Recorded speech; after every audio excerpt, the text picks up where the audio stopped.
Bonjour, bonjour, Mboa.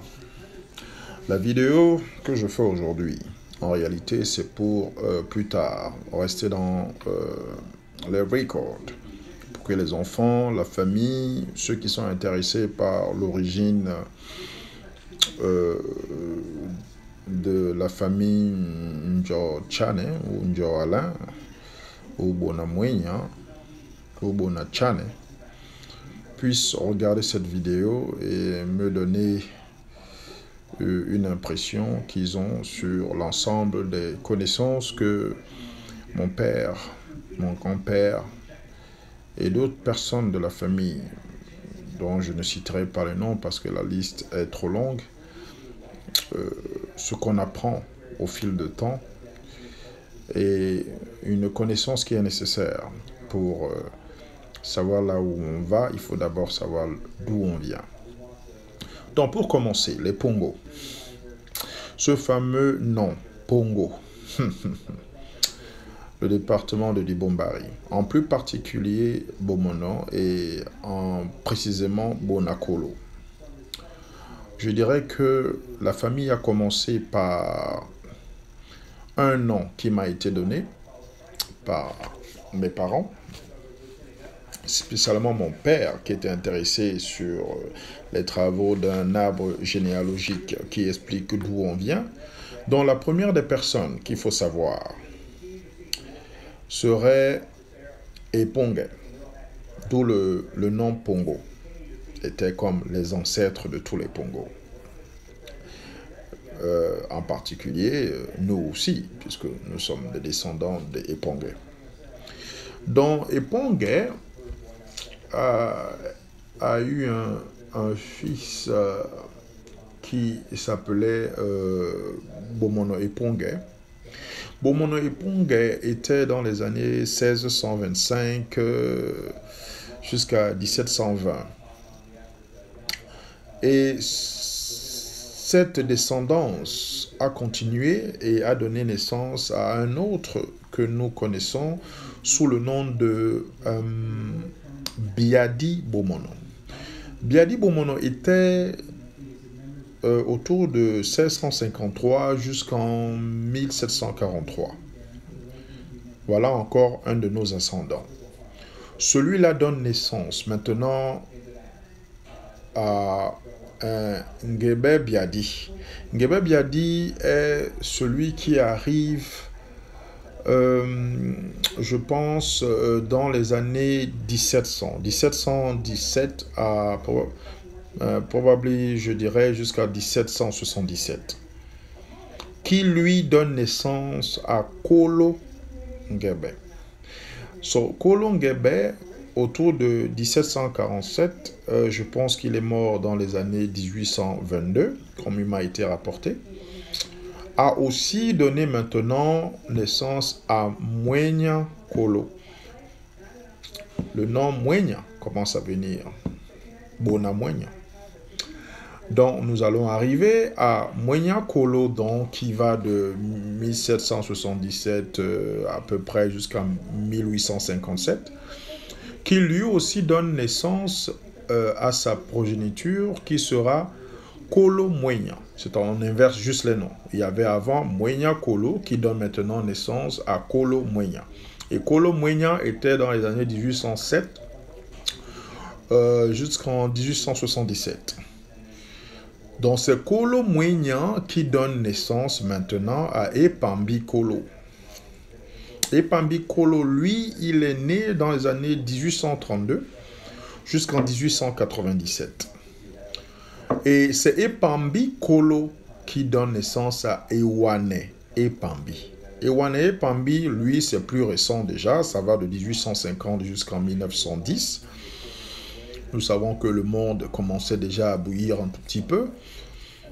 C'était pas encore très grave, mais la guerre allait arriver dans quelques années. Donc, Ewane Epambi, qui lui donc est décédé dans les années 1910, a donné naissance à Keme Ewane. Keme Ewane donc est celui qui est né dans les années 1870 jusqu'en en 1920. Oui, jusqu'à 1920. C'est donc l'ascendant, je dirais, le père de mon grand-père. Mon grand-père étant dans la suite, Tchana Kemen, qui lui est né dans les années 1910, et qui est mort quand moi j'étais déjà en France, mais j'étais revenu par sa demande lui parler avant sa mort.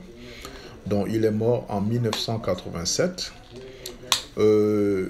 Une semaine et demie après qu'on ait eu une autre petite entrevue, où il m'a fait des confidences que beaucoup ont nié, ont combattu dans la famille et que je répète aujourd'hui encore dans cette vidéo, et que c'était devant mon père, je me souviens très bien.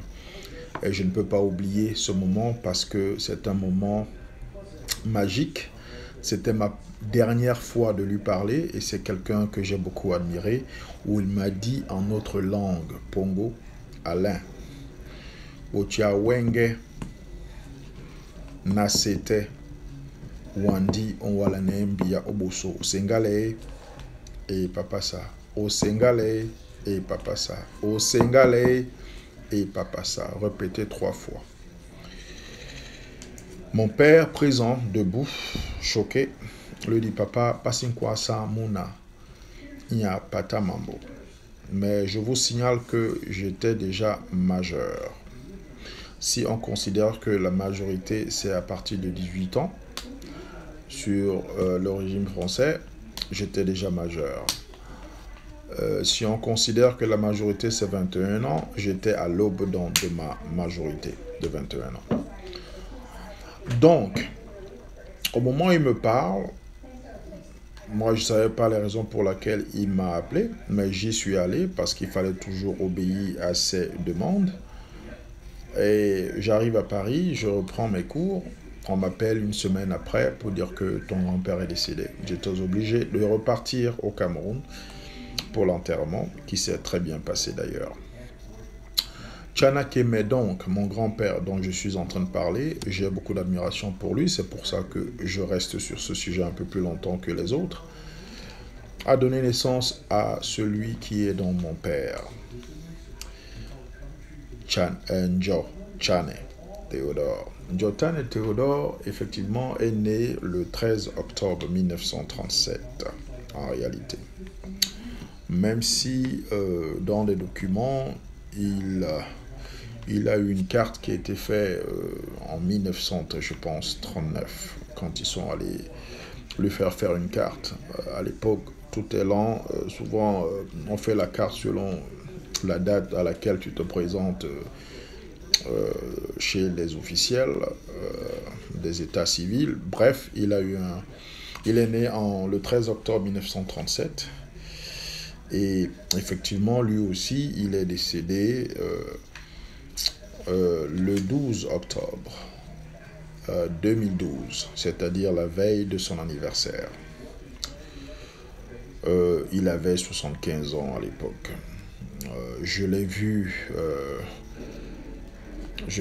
quelques mois au préalable, lors de l'enterrement de ma mère, qui est morte la même année, le 30 janvier 2012, dont le nom est Njo Christine Bate. Christine, Madame Njo, plus connue sous le nom de Madame Njo. Donc voilà donc aussi mon père, né donc dans les années 1937, qui meurt en 2012, qui donne naissance à sa descendance que je suis, l'héritier de sa famille, qui a reçu aussi une consigne de son père, de son vivant, que si son père n'est plus, et que je devrais prendre la suite pour être à la tête de la famille. Mais effectivement, mon père n'a pas, une fois de plus, n'a pas voulu confirmer ou organiser une réunion pour annoncer cette nouvelle à mes chers oncles. Étant donné que la volonté de leur papa a été combattue à partir de mon père lui-même, qui n'a pas voulu asseoir la décision de son père, Je pense que ceci explique souvent les difficultés que nous avons dans certaines familles où on ne comprend pas pourquoi les choses ne marchent pas très bien. Mais bon, étant quelqu'un de très ouvert et de très fair-play, je pense que je ne me suis pas assis sur ça pour empêcher des gens de croire ou de développer d'autres idées qu'ils avaient en tête en matière de gestion de la famille. Maintenant, moi, étant Njor 2 Alain, moi aussi, j'ai donné naissance à des enfants, notamment mon fils aîné, qui s'appelle Njor 3 Alexandre Pierre-Édouard, qui devient donc une autre descendance directe de Njor Chané, que au cas où je ne suis pas, il revient à la famille de lui poser des questions de quelle est la direction qu'on devrait prendre à partir de mon absence. C'est pour cela que cette vidéo est très importante, parce qu'elle donne un peu cette lignée directe des ascendants aux descendants, et on ne se perd pas dans la recherche de qui est le chef de famille ou qui doit mener le bateau dans une continuation vers le rassemblement de la famille, la construction positive des choses dans la famille qu'on appelle Njor.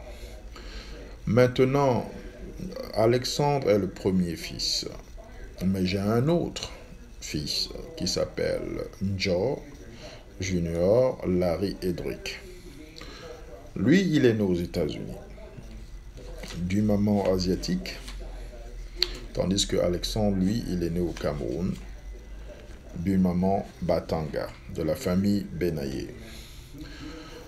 Donc voilà à peu près l'arbre, je dirais, généalogique de la lignée directe de la famille Njor, de Bonamwenya, de Bonakolo, cette famille Pongo